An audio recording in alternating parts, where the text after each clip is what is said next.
This channel is not for children, neither is it for the weak of heart or mind. Viewer discretion is advised.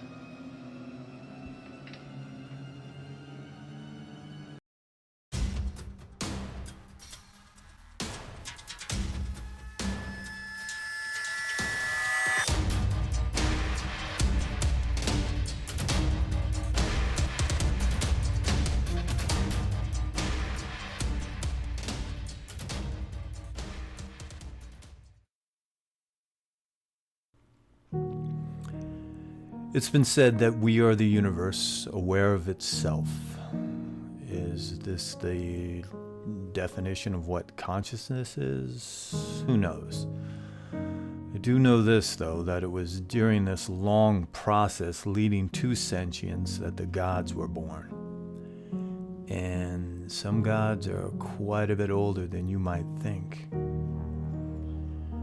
If you believe that some ancient cave dweller invented the first god, let's say, 500,000 years ago, you're not even close.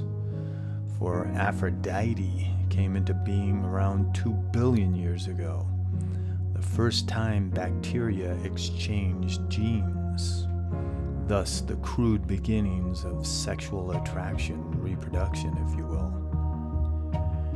And Ares, that god of war, took his first breath when one early reptile killed another, not to eat it, but for want of what the other had. This is how the gods became ingrained in our DNA, our genetic memory.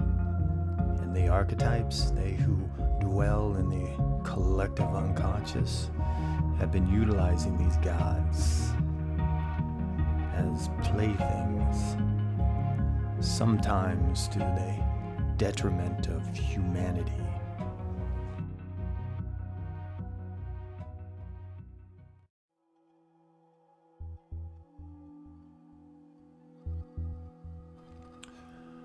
Friedrich Nietzsche used the terms Apollonian and Dionysian in his book The Birth of Tragedy to designate the two central principles in Greek culture, both very necessary.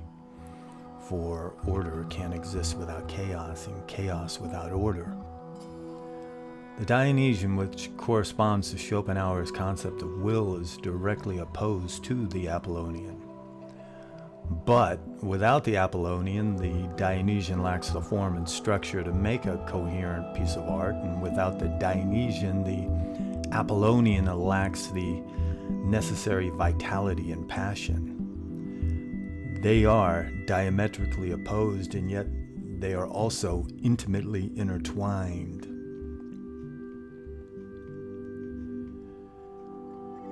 Seasonal rites based on the themes of death and rebirth were common amongst the agrarian societies of the ancient world, and the Greeks were no different. The cult of Dionysus, with its aspects of spirit possession, symbolized liberation from civilization's rules and constraints, thus appealing to those on the margins of society, the outsiders.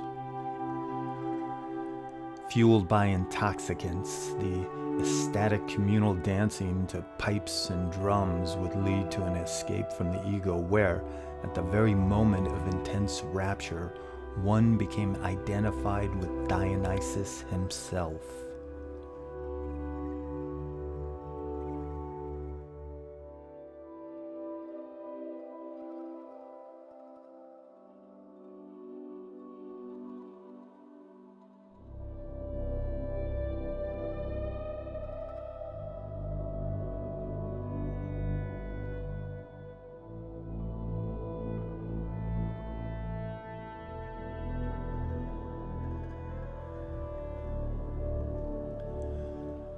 But for us, we who revere the sinisterest divinities, Dionysus is a savior in the sense that he represents a break from societal norms by means of revelry and catharsis. This shows that it's rational to sometimes be irrational, to delve into the ecstasies of the god of terror, savagery, and joyful deliverance in order to become the god within.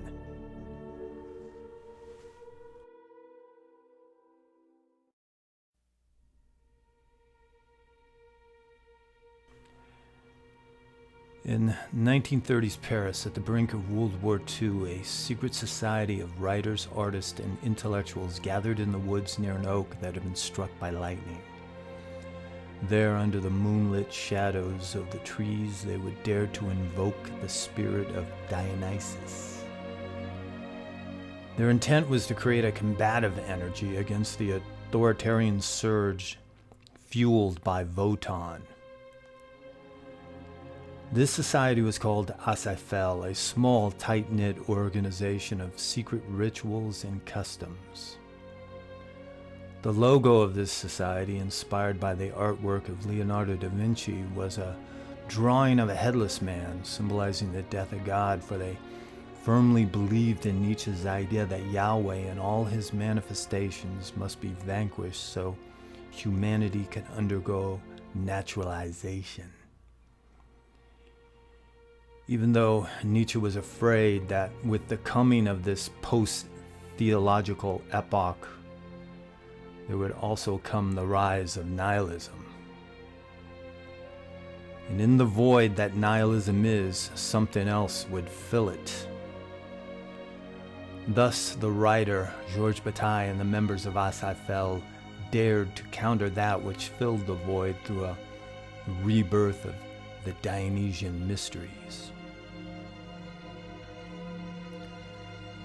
They saw politics as being useless against that which was deeper than the political.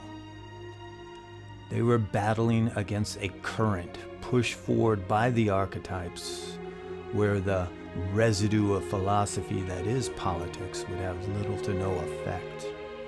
They dared to go somewhere deeper than the physical or psychological, for that matter, to the very realm of the archetypes themselves, to bring about a Dionysian current, that which could battle against the authoritarian surge, for the primal unity of the Dionysian brings one into direct appreciation of the suffering that lies at the heart of existence.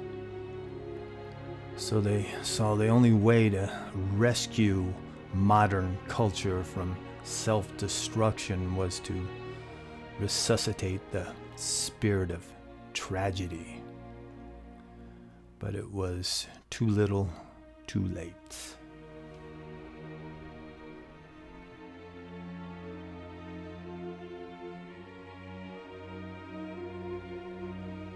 So I ask you, my friends, is now the time for the Dionysian current to counter that which might be rearing its ugly head?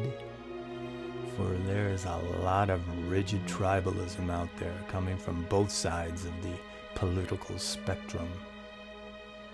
Should we wake up Dionysus?